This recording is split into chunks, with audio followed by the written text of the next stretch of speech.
ನಮ್ಮ ಜೊತೆಗೆ big boss winner Gilli ನಟ ಇದ್ದಾರೆ, ಬನ್ನಿ ಮಾತನಾಡಿಸ್ತೀನಿ. Hi, congratulations. Thank you madam, thank you. ಖುಷಿ. ಅಯ್ಯಪ್ಪ, ಅದು ಹೇಳ್ಕೊಳಕ್ಕೆ ಆಗೋದಿಲ್ಲ ಎಷ್ಟು ಖುಷಿ ಅಂತ. 50 ಲಕ್ಷ ಏನು ಮಾಡ್ತೀರಾ? ಏನು ಮಾಡಲಿ, ಅದೇ ಸ್ಟೇಜ್ ಮೇಲೆ ಹೇಳಿದ್ನಲ್ಲ, ಜಮೀನು ತಗೊಂಡು ಒಂದು ಫಾರ್ಮ್ ಹೌಸು ಇಲ್ಲ ವ್ಯವಸಾಯನೋ, ಅದೇ ಜಮೀನ್ ಮೇಲೆ ನನಗೆ ಸಿಕ್ಕಾಪಟ್ಟೆ ಇಂಟ್ರೆಸ್ಟು, ಅದೇ ಏನಾರು ಮಾಡಬೇಕು.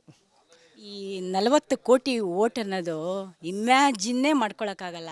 ಅಷ್ಟು ಪ್ರೀತಿ ನಿಮ್ಗೆ ಜನ ಕೊಟ್ಟಿದ್ದು ಹೇಗಿರ್ಬೋದು, ಯಾಕಿರ್ಬೋದು ಅನಿಸ್ತು? ಅದೇ ನನಗೆ ಈಗಲೂ ಅದು ನಂಬಿಕೆ ಐತಿಲ್ಲ ಮೇಡಮ್ ಅವರೇ. ಈಗ ಹೆಂಗೆ ಅಂದರೆ, ಈಗ ನಾನು ಸ್ಟಾರ್ಟಿಂಗ್ ಅದೇ ಏನು ಎಕ್ಸ್ಪೆಕ್ಟೇಷನ್ ಇಲ್ದೇ ಬಿಗ್ ಬಾಸ್ ಮನೆಗೆ ಹೋದೆ. ಆಚೆಗೆ ಬರೋಷ್ಟೊತ್ತಿಗೆ ಹಿಂಗೆಲ್ಲ ಈಗ ಸುಮ್ಮನೆ ಹೇಳ್ಬೇಕಂದ್ರೆ, ಈಗ ಒಂದು ಸಿನಿಮಾ ರಿಲೀಸ್ ಆಗಿರ್ತದೆ ಥಿಯೇಟ್ರಲ್ಲಿ, ಒಳಗಡೆ ಹೋಗ್ಬಿಟ್ಟು ಆಡಿಯನ್ಸು ಹೊರಗಡೆ ಬಂದಾಗ ಒಂದು ರಿಯಾಕ್ಷನ್ ಇರ್ತದೆ ಗೊತ್ತಾ, ಸಿನಿಮಾ ಚೆನ್ನಾಗಿದ್ರೆ. ಆ ಥರ ಒಳಗಡೆ ಹೋಗಿದ್ದು ಹೊರಗಡೆ ಬರೋದಕ್ಕೆ ಎಲ್ಲ ಚೇಂಜು. ಅಯ್ಯೋ, ಸಿಕ್ಕಾಪಟ್ಟೆ ನಾನೇ ಸೈಕಾಗ್ಬಿಟ್ಟೆ ಆ ವಿಷಯದಲ್ಲಿ. ನಂಗೆ ಸಿಕ್ಕಾಪಟ್ಟೆ ಖುಷಿ. ಅದೇ ಈಗಲೂ ನಂಬಕ್ಕೆ ಐತಿಲ್ಲ ನನಗೆ. ಈಗಲೂ ಅದು ಇದು ಕನಸ ನಿಜನ ಆ ಡೌಟಲ್ಲೇ ಅವ್ನು ಇನ್ನು. ಯಾಕಂದರೆ ಬಿಗ್ ಬಾಸ್ ಮನೆಯಿಂದ ಡೈರೆಕ್ಟಾಗಿ ಬಂದ್ಬಿಟ್ನಲ್ಲ, ಇಷ್ಟು ಜನ, ಇಷ್ಟು ಕ್ರೌಡು, ಇದನ್ನೆಲ್ಲ ನೋಡ್ತಾ ಇರೋದು ಇದೇ ಫಸ್ಟು. ಅದು ಇನ್ನೂ ತಗೊಳಕ್ಕೆ ಐತಿಲ್ಲ, ನಿಜನ ಸುಳ್ಳ ಅಂತ.